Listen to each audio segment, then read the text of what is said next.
Hello and welcome to a special episode of Sabbath with Ben. Gonna have the lesson and then we're gonna be talking about the flood as our presentation. So I hope you all enjoy it and leave a comment so that I can decide what to do for my 150th episode. Now I'm going to do my lesson. This lesson is entitled What Legacy? The memory verse is, when he was in affliction, he sought the Lord and humbled himself. The Lord heard his supplication. 2 Chronicles 33, verse 12 and 13. So Manasseh first wasn't like his father Hezekiah at all. He refused to listen to God, and he set up the idols that had been in the temple again in the high places in the hills. He killed God's prophets and even killed the prophet Isaiah, who was one of the greatest prophets at the time that God spoke through. So he led many people into sin, and the kingdom seemed to get in peril. In fact, he became so bad that God allowed the Babylonians, the Assyrians it was. The Assyrians came into Jerusalem, captured the king, put a hook in his nose, put him in bronze chains, and dragged him off to Assyria. So he was in great shame and in horrible conditions, and so the king saw where he had gone wrong, and he humbled himself greatly, the Bible says, and he prayed for repentance. And God, amazingly enough, forgave him. God rescued him from the Assyrians and allowed him to resume his kingship in Judah. And after this, Manasseh did his best to right all the wrongs. He reopened the temple as God's house. He tore down the high places of worship he built and others. And he worked to improve the walls around the city. So he continued to do this work until he died, and his son Amnon took his place. At first, Amnon seemed exactly like his father in the beginning, proud and unwilling to serve God, and he went right back to all the things his father had undone in the later half of his life. However, Amnon did not turn back to God. He refused to listen to the few advisors who were loyal to God, and he continued to desecrate the temple, set up high places, and encourage the people to worship false gods. His officials decided that he shouldn't be king after 2 years and killed him.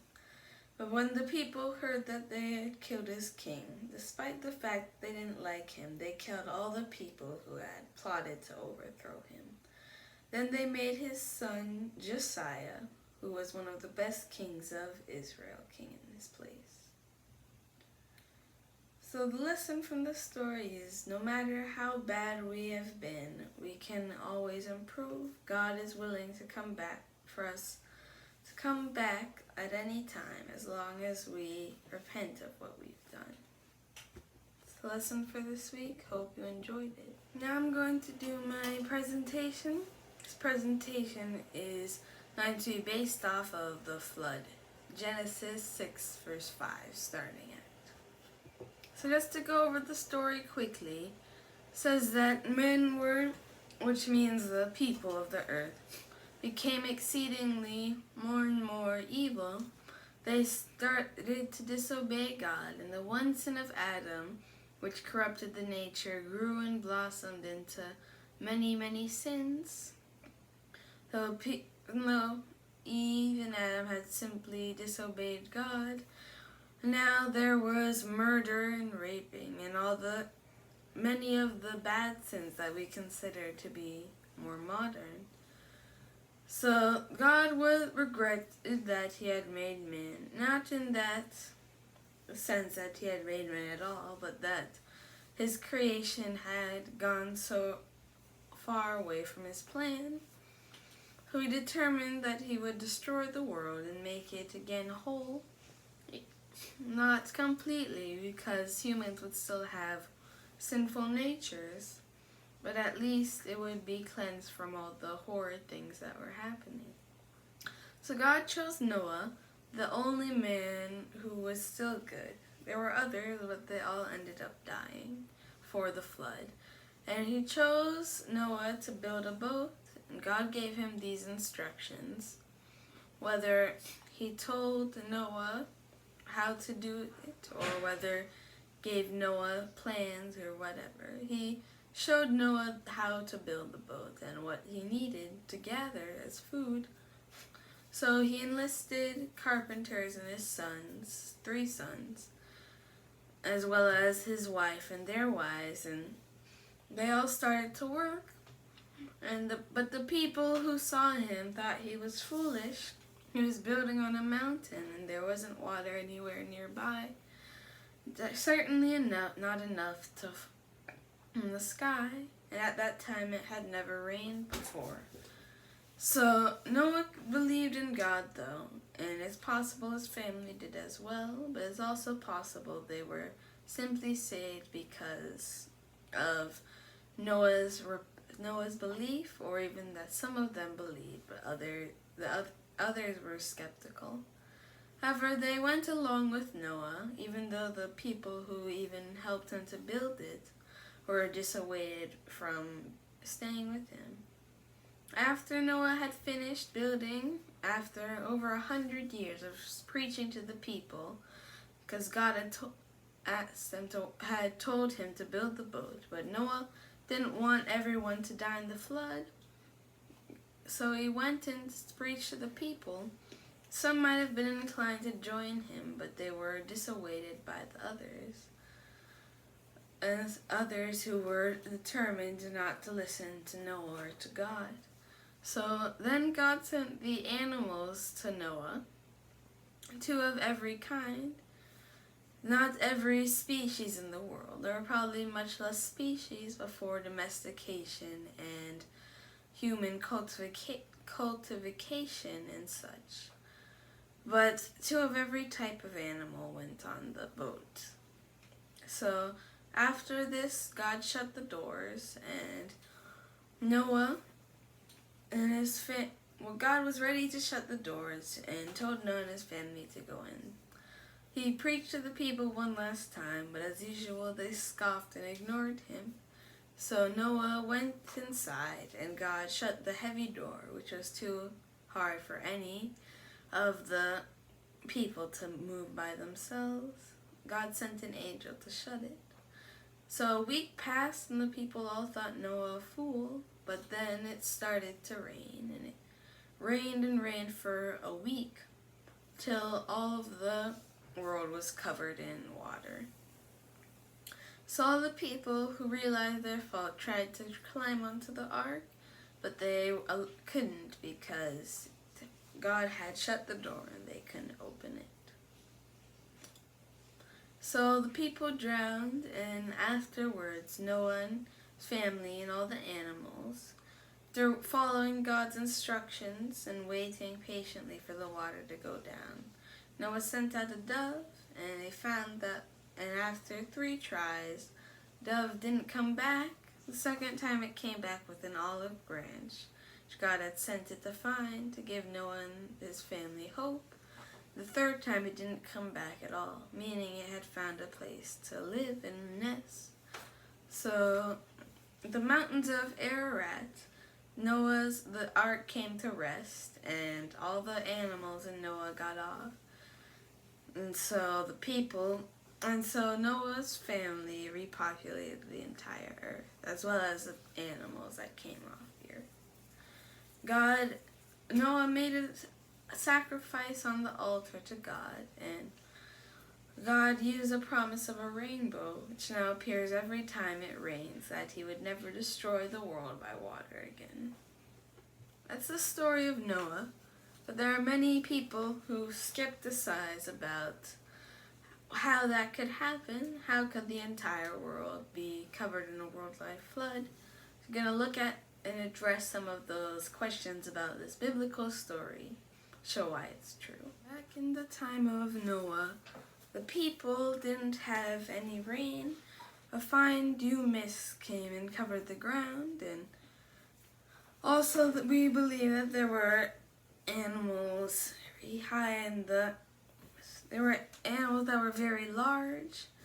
So these things can be explained by something where the ice is about 15 kilometers above the earth, and it's trapped in an orbit, kind of, but it's not really moving. However, ice can be very light, and ice can be held up by magnetic fields.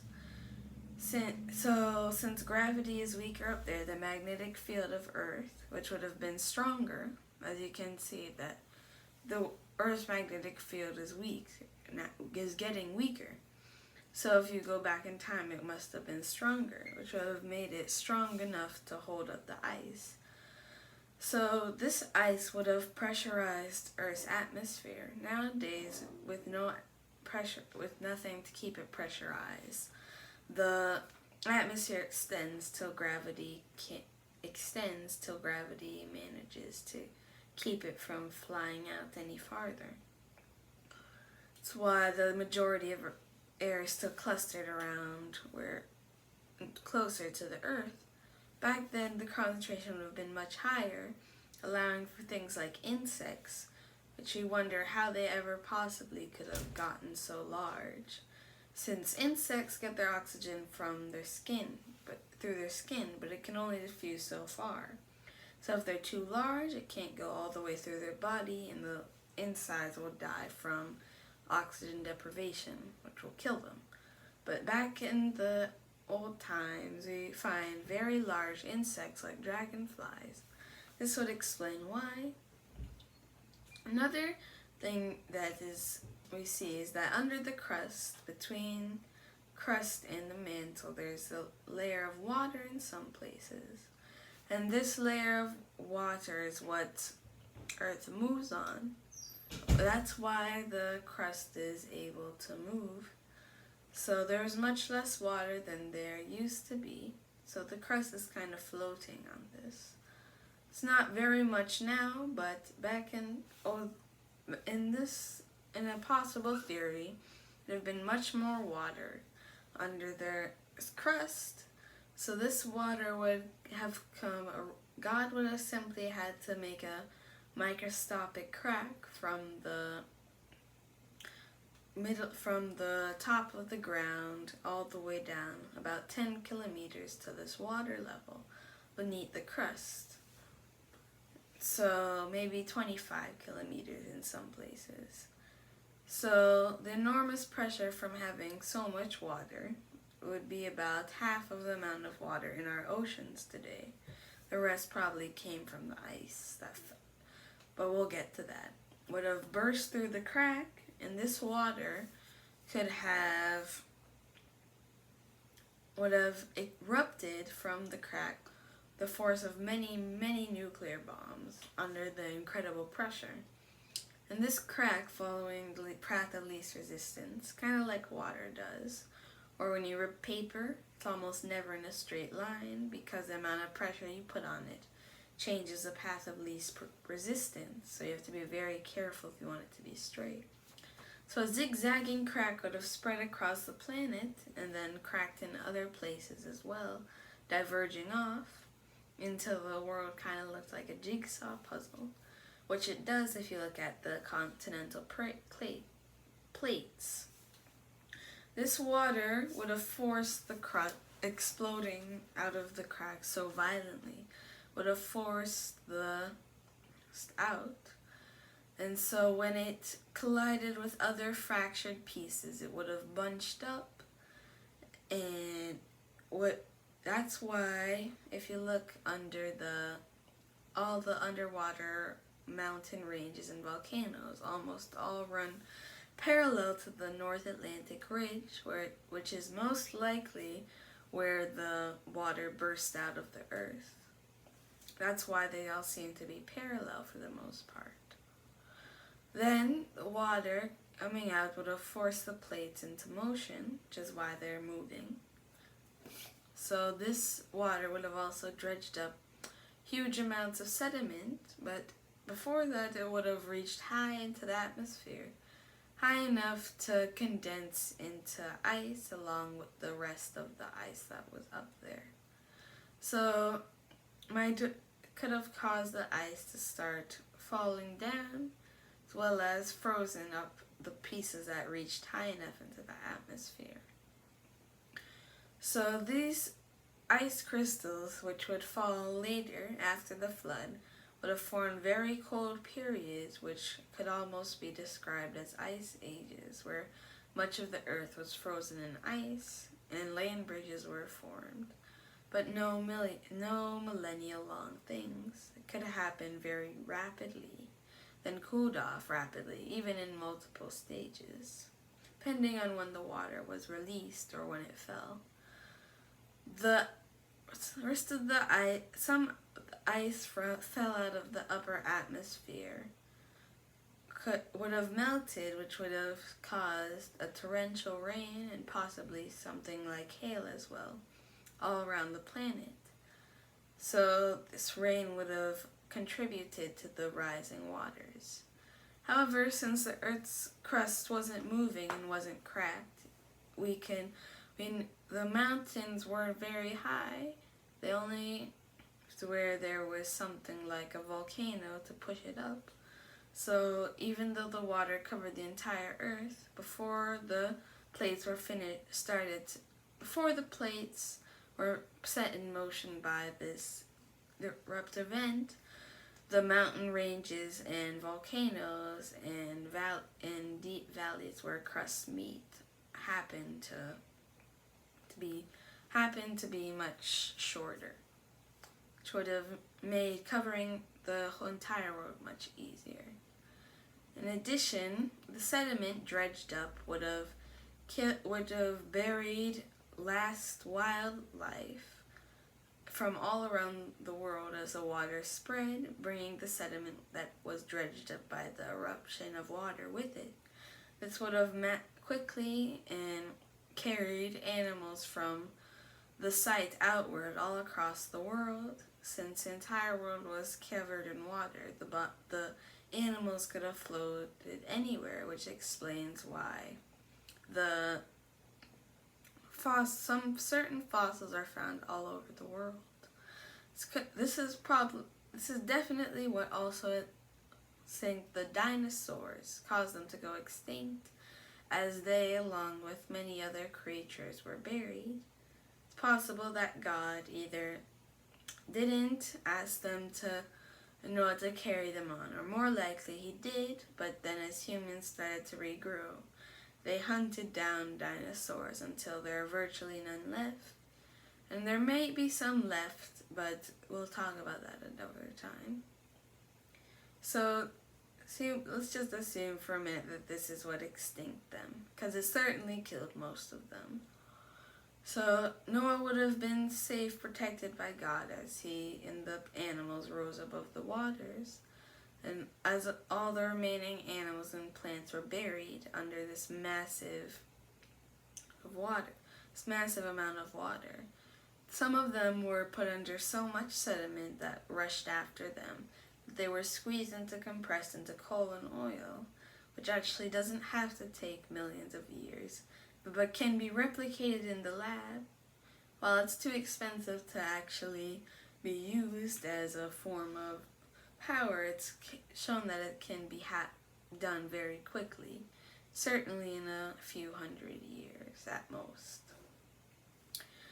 So this would explain the natural gas, oil, and coal found all over the world as well, but in greater quantity. It's where many animals caught and got buried and squished. So the animals, moving on from the flood itself. The animals that Noah took into the ark didn't have to be every species. It could have simply been kind, just like wolves, dogs, and coyotes all probably had a common ancestor. But they're all dogs in the sense that they're all what we would call wild dogs or domesticated dogs. Even the things like hyenas from Africa and such, we all call them dogs. So, all the dogs and wolves probably came from one kind of dog-like thing. So, assuming that this dog creature was alive during the flood, was alive before the flood, and even if it had some other varieties, and even if it was dead and there were only varieties left, all Noah had to do was take one dog-like creature, and it could give us all the different dogs we have today. Same with cats, same with things like giraffes and elephants. So he didn't have to take every species of sex. And in addition, he didn't have to build aquariums. The fish would have been just fine in all the water, except for the ones that got buried. But most of them would have been fine. Insects breathe through their skin, as previously mentioned. They would be fine. Lots of vertebrates can live in the ocean as well. Mammals like dolphins would have been fine. In fact, majority of creatures other than birds and mammals and certain reptiles probably wouldn't have had to been carried by Moses on the ark, and most of the animals would have been rather small, and he didn't have to take every single species, only enough kinds, one of every kind, to repopulate the earth, except for the animals that could be which could be eaten, which is why he took more of the birds. Because if humans were going to eat them after the flood, it was better to take more of them so that they wouldn't die out if you ate one too.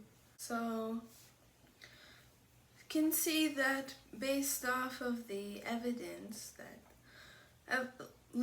the flood can be proven through science, and the biblical story can trust it, as long as you look into the possibilities, is well within the realm of possibility that a flood could have covered the earth and caused many of the changes we see today.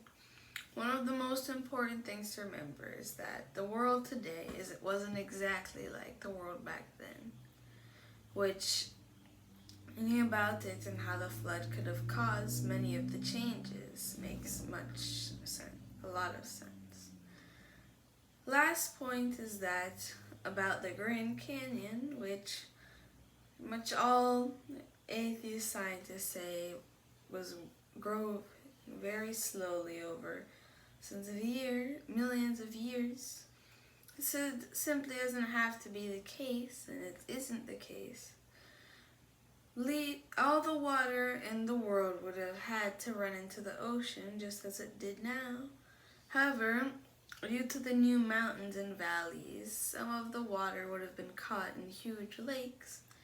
As with all lakes that have no opening but are still getting filled with rain more than